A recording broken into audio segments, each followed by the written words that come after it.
Absolutely, the headlines right here, Odenigbo 99.1 FM this Thursday morning, keeping tabs on developments in and around the country, making sense of them. Thank you for staying tuned. And of course, we're back with our topic of discussion for today, which has to do with Christian genocide claims and counterclaims. What's the reality? Christian genocide claims and counterclaims. What's the reality? Now, in recent weeks, an array of international concern has swirled around Nigeria, triggered by renewed claims from U.S. lawmakers and religious advocacy groups that a Christian genocide is unfolding in the country. Voices like U.S. Senator Ted Cruz and Representative Riley Moore have accused Nigerian authorities of ignoring and in some cases facilitating what they describe as the mass murder of Christians by Islamist jihadis. Representative Moore particularly alleged that over 50,000 Christians have been killed since 2009, more than 19,000 churches destroyed, and hundreds of priests attacked or kidnapped. Some American commentators go even further, alleging that more Christians were killed in Nigeria than in the rest of the world combined. But these claims have not gone unchallenged.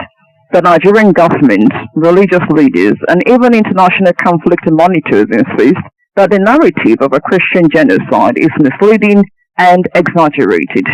According to the presidency, such reports are politically motivated attempts to stigmatize Nigeria and undermine its image before the international community. The Senate and House of Representatives have also rejected the genocide label. A report by Premium Times quoting data from research organizations such as the Armed Conflict Location and Event Data Project also dismissed the genocide claim. According to the report, out of all incidents of political violence targeting civilians in Nigeria, only about 5% were clearly identified as targeting Christians for their faith.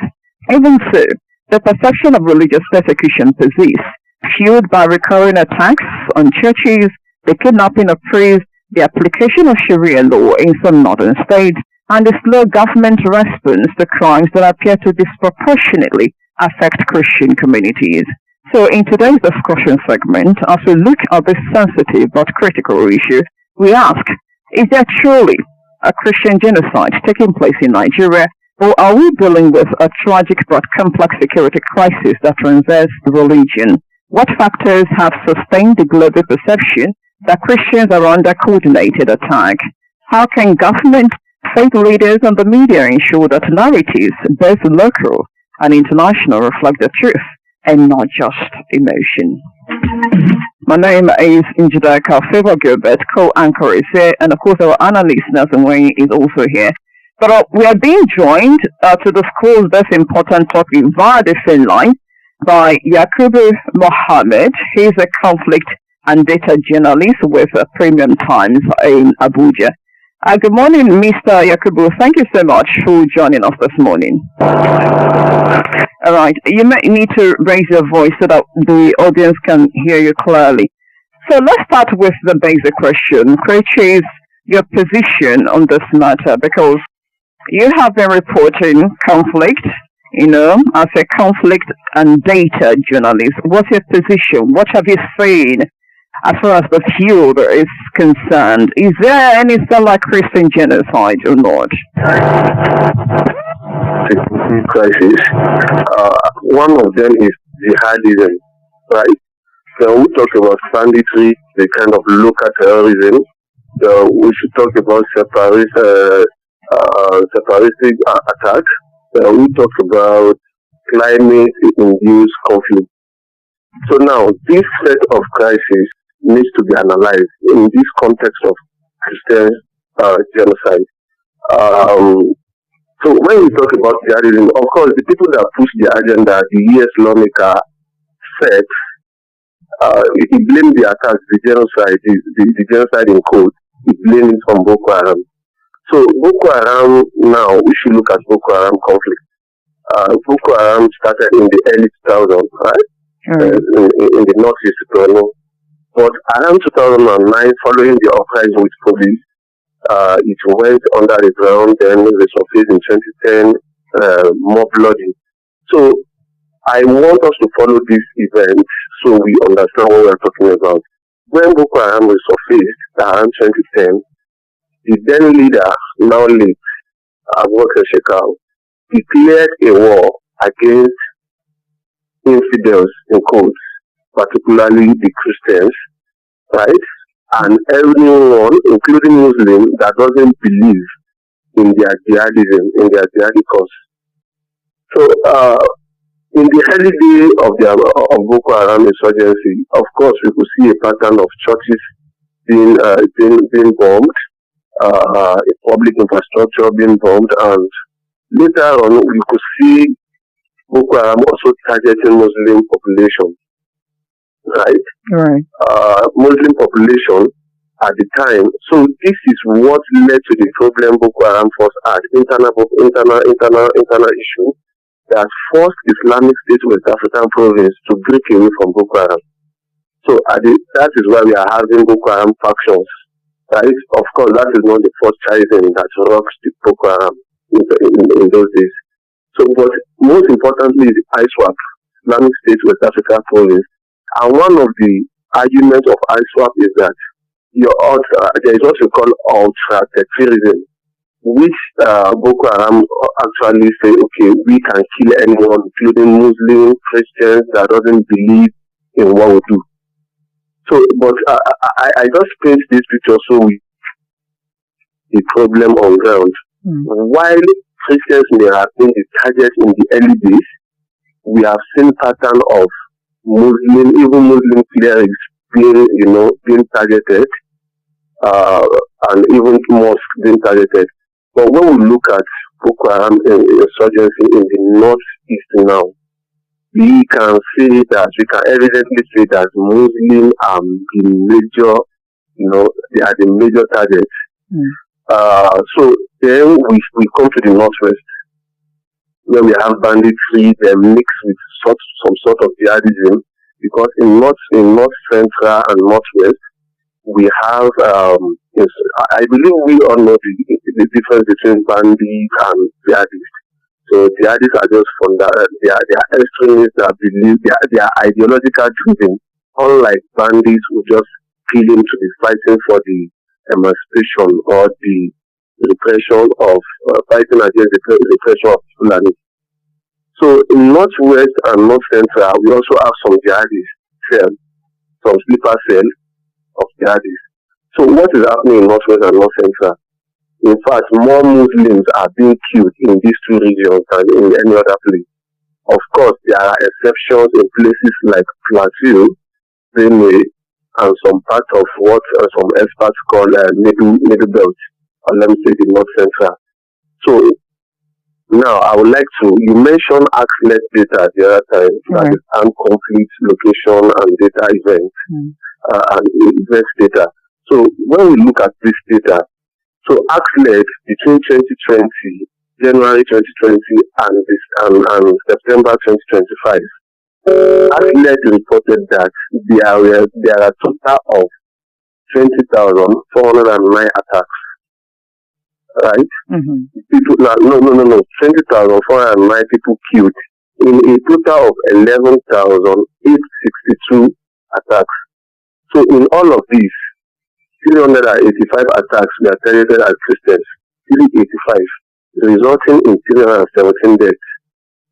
So in the same period, we could see 417 deaths, recorded among Muslim population in a total of 196 attacks. So the Nigerian population and geographical differences make it very difficult to talk about faith-based genocide. Like I said, yes. When we go to places like Plateau, we see exceptions, and of course, not also blame Plateau situation on the religion, right?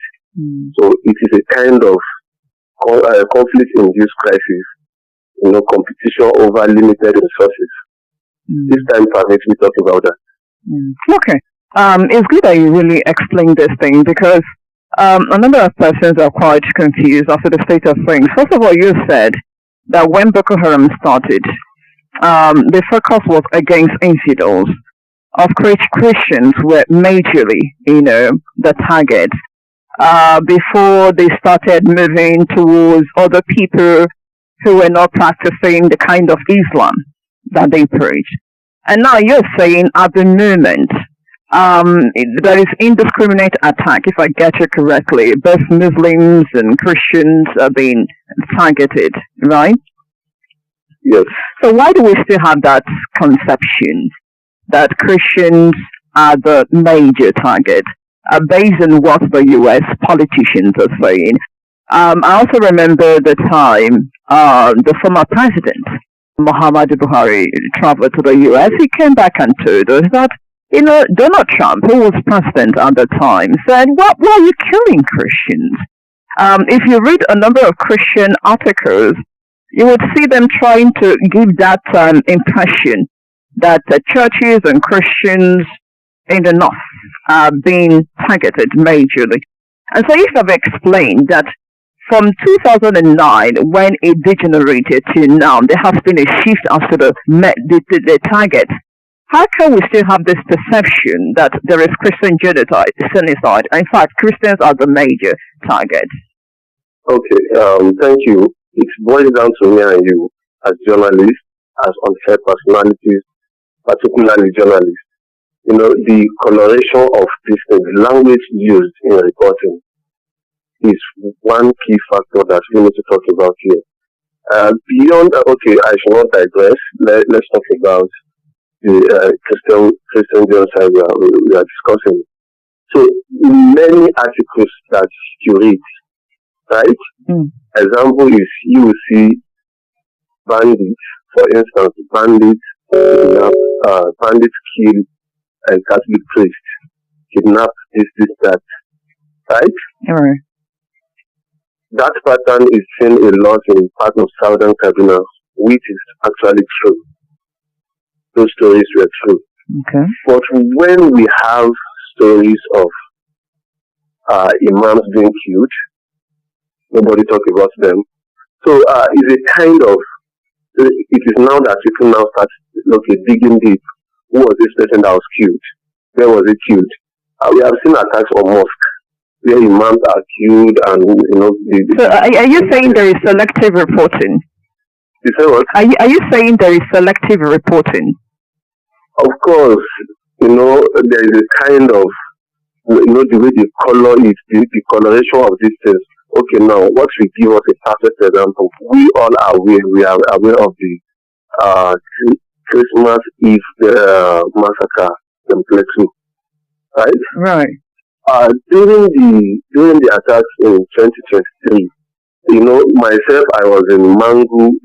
This attack in Bokos and Barcelona, the local government of Plateau State, they start on December 25. The attack started, the counter attack started around 23, 23rd of December. So the attacks and counter attacks then continue into 25th December and beyond. But because of the timing, people reporting it that time, there is a lot of people with their own interest that time coming. When you go to the field as an investigative journalist, someone is telling you that they are killing the Christians. It is your own responsibility to now find out, right? Okay. It is two parties that fight. Find out what is the problem. So I was saying I was in Mangu. The December crisis started around April 2023. Then it keeps spreading to other places. So, like I have mentioned, when we want to talk about this sincerely, we should tick all boxes. Okay. Journalism is not because a source told you this and that. So the whole issue, the statement, I don't know where the US is getting their data from, but mostly I believe it will be on those reports of what is happening in Plateau. Of course, there are Boko Haram bombings of churches in Plateau, because the same lawmaker mentioned that 18,000 churches were bombed, right? Were destroyed, rather. So it is as a serious country, or let me say, as we journalists doing this work, we should now pay more attention to these things. But on my own opinion on the Christian genocide, I will say it is a kind of propaganda being pushed by some vested interests. Mm. You mentioned something about Southern Kaduna. You said, well, Muslims, Christians are targeted, but that's Southern Kaduna. Is it perpetrated by people who want to enthrone a form of extreme Islam or what, or just bandit? Because some people would say that Christians there are targeted. What's the nature of the target? Is it because they're Christians or what? What exactly is happening in Southern Kaduna? Thank you. That takes us to conflict in this resource-based conflict that I talked about earlier. We are at a time that everyone is just talking about what is going on the topic, right? Yeah. So now, in places like Southern Kaduna, there is also issue of farmer elder crisis. It started as farmer elder crisis before it turned into it. So, you have a small land. Because of our policy, our grazing policies were not working, or limited policy was not working, and the same land that the farmer needs to farm, Fulani will also bring his cattle to graze on that same land, sometimes encroaching into farms. And in the process of, you as a farmer venting your anger, confrontation is set in, one party kill each other. One party, they kill each other, and before you know, counter attacks will come from each part. And one thing we now need to study here is, beyond this, there are people that are taking advantage of this conflict. Of course, sometimes when I was governor, we heard that they said some of the Fulani that were attacking Southern Kaduna, not even from Nigeria. Right? So there are mercenaries taking advantage of this conflict, or let me say conflict merchants taking advantage of this crisis.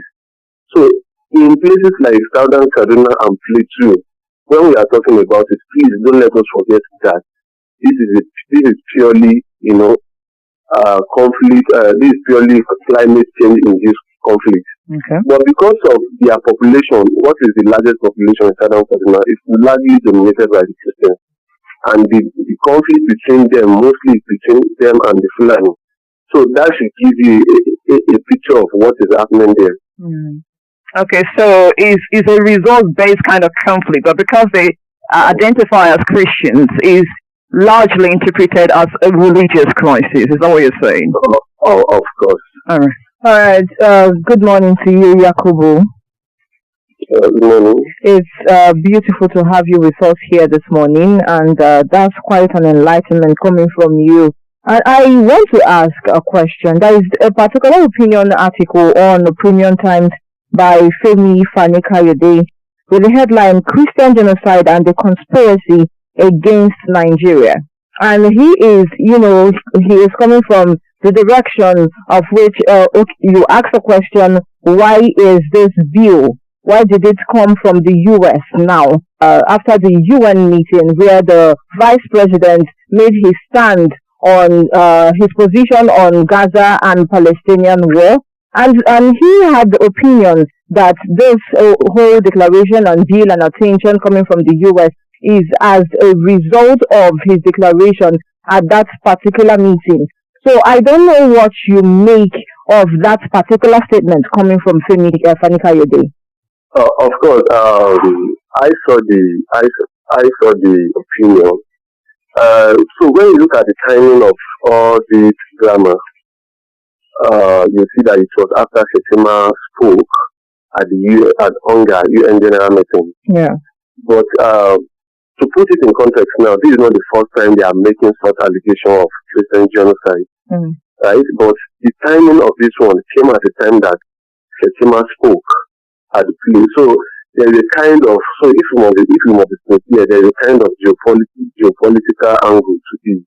So Femi Fani-Kayode may be making a good point, right? So it is something I would not like to really dwell much on. But of course, there is geopolitical angle to this current claim going on now, when you look at it. Some people will say, to what end, actually, if at all, the statements coming from the U.S. politicians is linked to what the Vice President said at the UN. What would be the end? What point do you think they're trying to prove? Well, Setima's statement, as many observers put at the hunger at the UN General Meeting, was very punchy, right? Right. Due to what was going on in Gaza and Palestine. So if US cannot determine, if US cannot declare that there is a genocide going on in that area, so you now come into a place where we are having a kind of conflict between some non-state actors, rebels, and the state, and you are saying there is a genocide. So, of course, unlike what is going on in between Israel and Gaza, which is kind of organized. So, it is geopolitics. When we look at this current claim, there's geopolitical undertone to it. And of course, you could see people like Bishop Hooker, while noting that, okay, these current issues, this current claim, may be true, but you designating Nigeria as a state or as a country of concern, you are not doing the country good. You know, I'm actually trying to gauge from the perspective of the U.S. politicians to what end, not necessarily Fani Kayode's logical explanation. What do you think, if at all, we're to link it with what the Vice President said? What do you think the lawmakers in the U.S. are trying to prove, if at all, is linked to what the VP said? Well, it is very simple, right? You have a war going on at home. Go and face your war at home. Don't come and talk about what is currently going on. Right. That is what the Republican lawmaker was trying to. That is the message he was trying to pass. Okay. So just a quick one there. Designating Nigeria as a country of concern, what does it really, what does it really mean, for our listener out there? And any difference? Well, when they are designating a country as a place of concern, it is not a good one for our own democracy. It is not good for our own economy. Right? It affects, it can even affect bilateral relationship between Nigeria and its partners, or let me say multilateral relationship. So it is very costly for our own economy, and it gives us a bad image here in the overseas. All right, if you've just joined us, we are talking about the claims and counterclaims around Christian genocide, and of course, we're trying to find out what's the reality. And positioning the reality is Yakubu Mohammed. He's a conflict and data journalist with the Premium Times in Abuja, trying to make sense of what has been going on. Some of the revelations he has made so far is the fact that this conflict started majorly in 2009, targeting infidels, of which Christians are a major part of, and of course those people who are not practicing the kind of Islam that they wanted. But ever since then, it has metamorphosed to all kinds of killings with different victims, Christians, Muslims. And when you look at certain killings that have been painted as religious in Plateau, in southern Kaduna, these things are resource-based conflict, right? Trying to distill some of the claims that have been made in that regard. If you want to join us, it's 0806-878-278. Word once again, 0806-878-2781. If you want clarity, if you want to make an opinion, if you think there is something that has been bugging you about this sensitive issue, Yakubu Mohammed can always talk to you. Good morning. Good morning. Can you hear our caller? Even though the voice is kind of low, so you need to change it. I'm letting die. And what Yes. Pass across here, but people will not understand because they are die-hard fanatic and unrepented people. I say that I have a relation that is one of the arch-enemy of the Buhari's regime. Suddenly, they returned in Benue State that what is going on here is all about the politics and resource control and conflict. But the people will keep agreeing because it's all politics. It is only in but not only in Nigeria. Trump also played that type of play. People will use the blood of people to move anything that they want to the only agenda that they have. Look at the actor now. Because they have given him chancellor or what under this regime. This regime that knows how to carry Ghana Moscow, knows how to settle one person instead of settling millions of people. He has almost changed the tone of the music. Under Buhari, because Buhari is not that person that will carry about the Ghana Moscow. He was talking around. Keep moving the same motion that he started as Christians.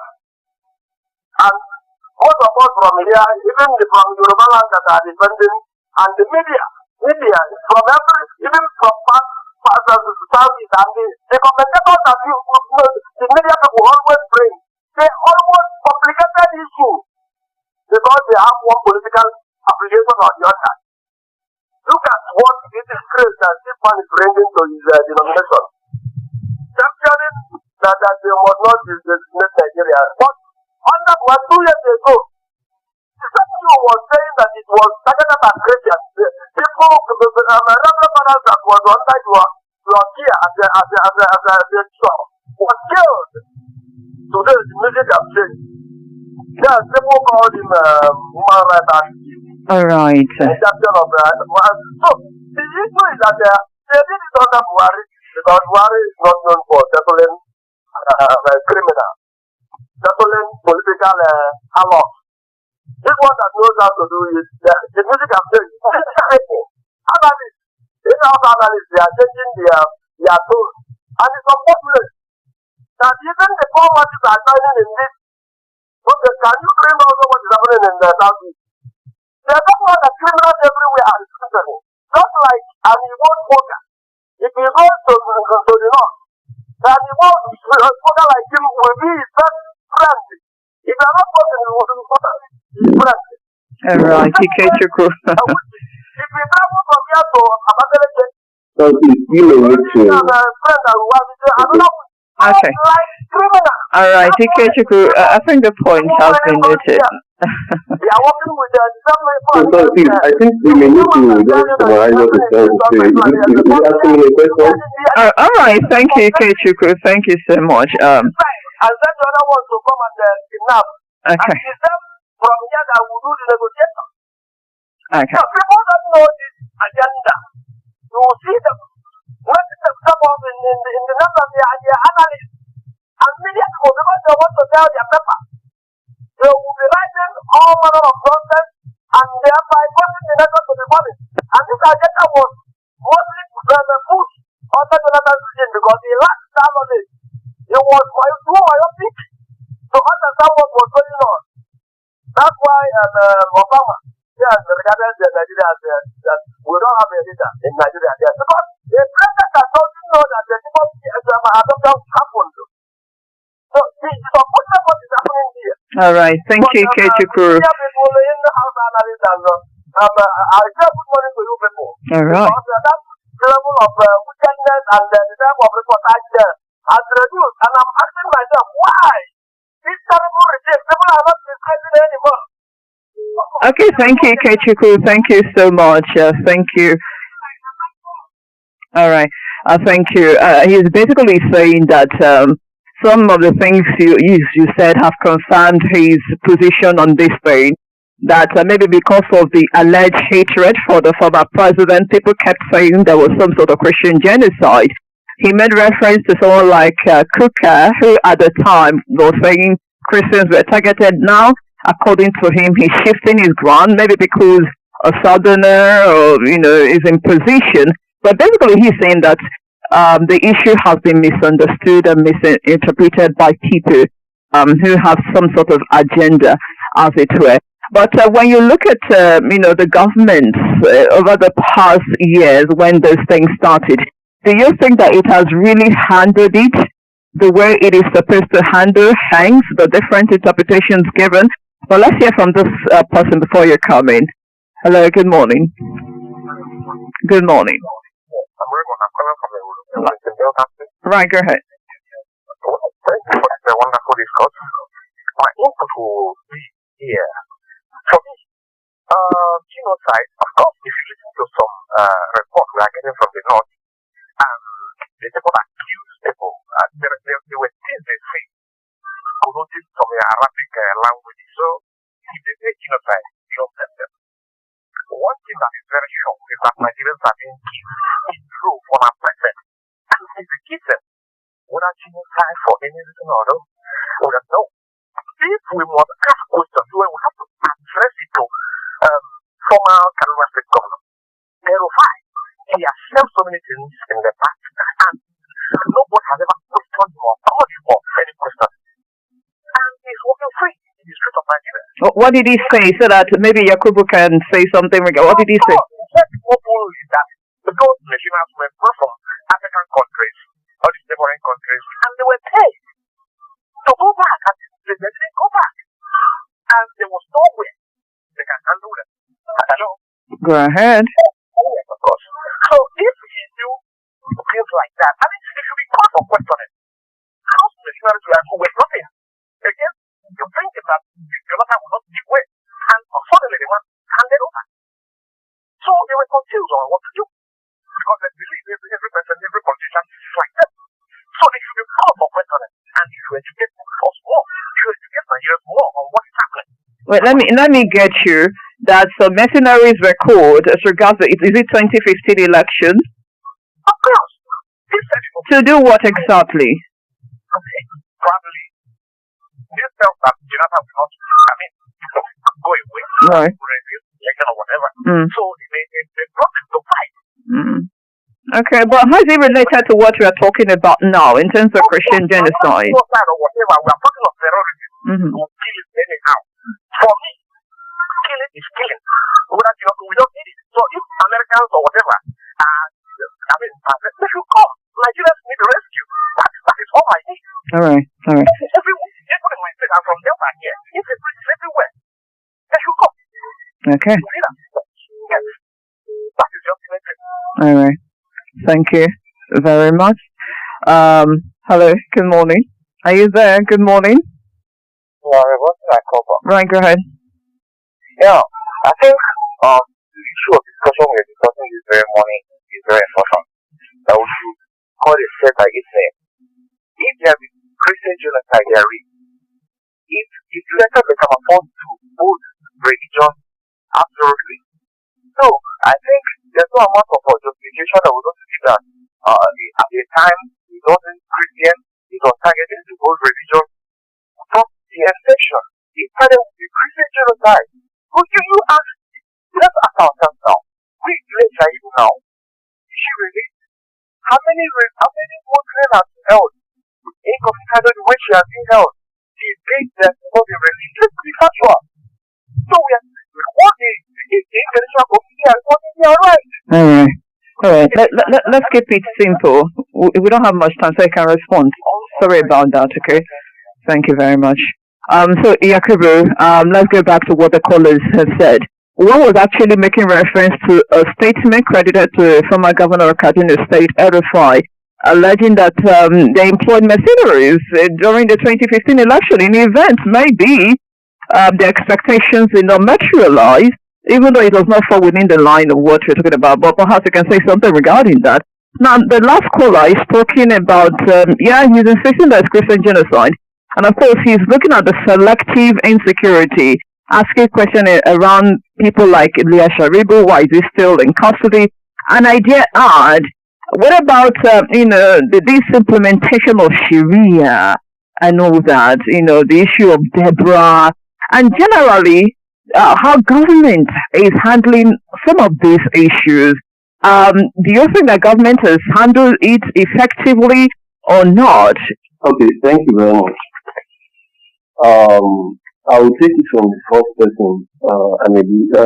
So the first person, I didn't really get what I was saying, but I remember you asking me that do I think the government has handled it well? Mm-hmm.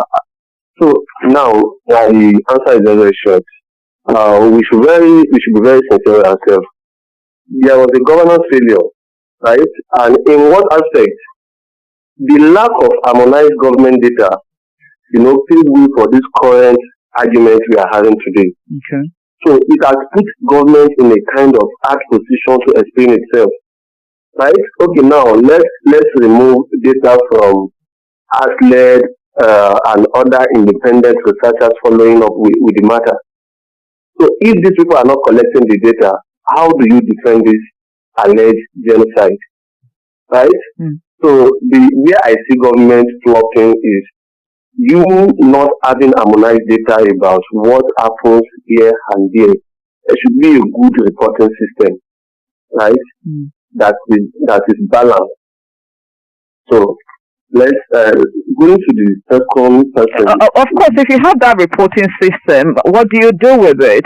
Do you think that government, even with the little information that they have they effectively addressed these killings and been able to dissuade people who think that there's a Christian genocide?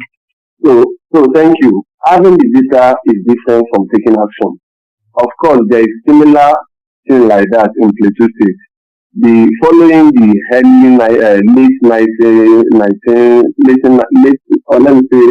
early 2000 crisis in Plateau, there was a kind of agency, I could not recall the name now.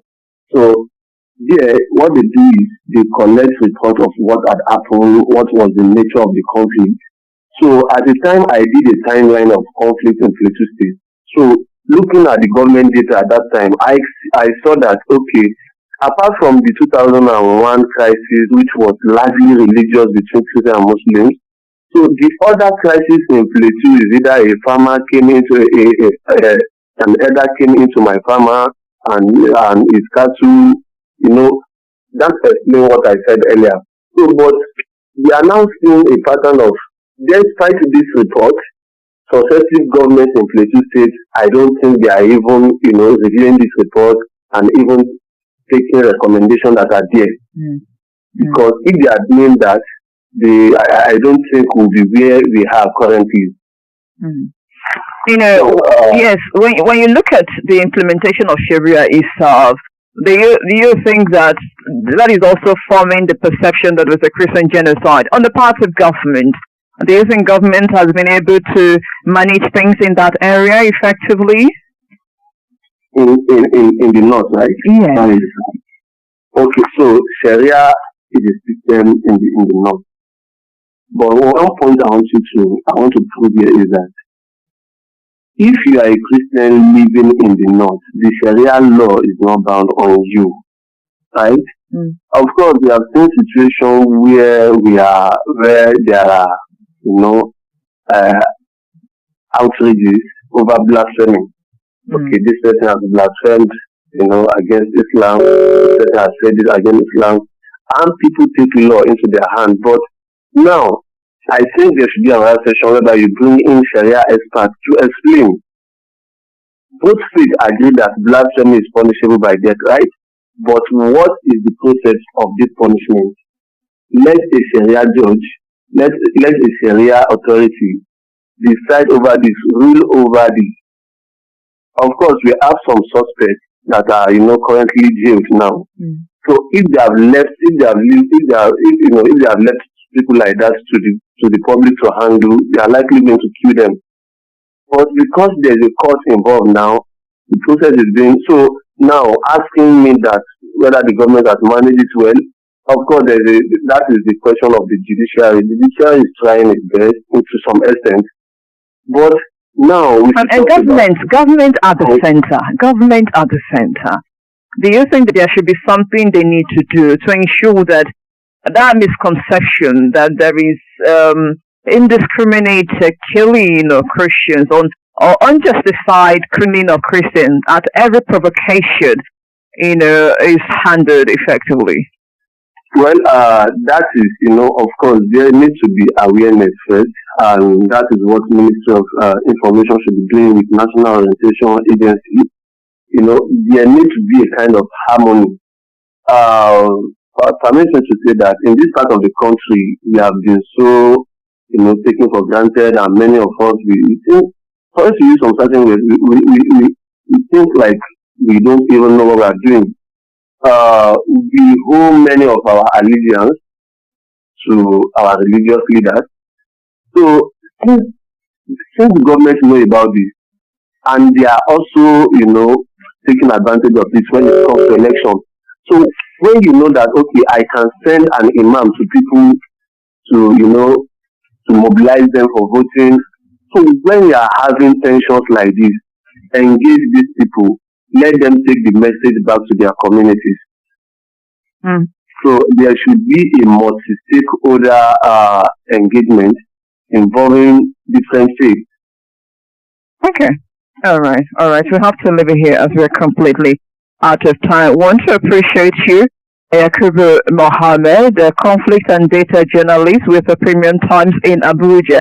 And of course, extend our thanks to your colleagues as well, because when we tried to reach out, there were a number of referrals, referrals before the buck finally stopped on your table. Okay. So, by regards to your, I think, General Editor, beloved John, who also made a reference to you so that we could call you. A whole lot of thanks to you guys. Okay, thank you very much. All right, have a great day. All right, thank you. All right. All right, that's the show for today. Hoping that some clarifications have been made regarding what is going on as far as Christian genocide claims and counterclaims are concerned. All right. Want to appreciate everyone who joined the conversation. Talking at you as always. Tomorrow, that conversation will continue today. My name is Njideka. I'll see you again. And I am Favor Gilbert. Thank you for listening. Have a great day.